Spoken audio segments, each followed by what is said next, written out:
আমি কথা বলার সুযোগ পেতাম না। আল্লাহ রাব্বুল আলামিন দয়া করে আপনাদের সামনে এনে কথা বলার সুযোগ করে দিলেন।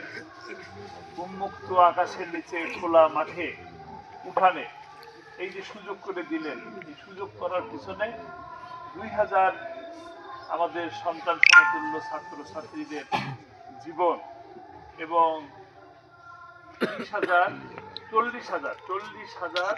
আহত মানুষের রক্তের বিনিময়ে আজকে আমরা এই কথা বলার সুযোগ পাচ্ছি।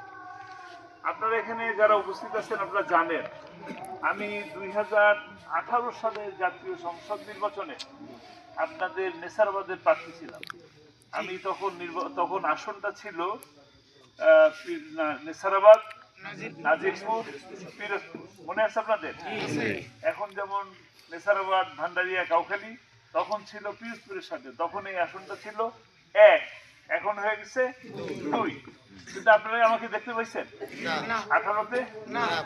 18তে আমরা নির্বাচনের জন্য এই জায়গায় আসতে পারি নাই। আপনাদের সামনে এসে আমি যে কথা বলবো, ভোট চাবো, সেই সুযোগ আমি পাই নাই। বরঞ্চ আপনারাও, আমি তো ভোট চাইতে পারি নাই, আপনারা ভোট দিতে পারছেন নাকি? না না,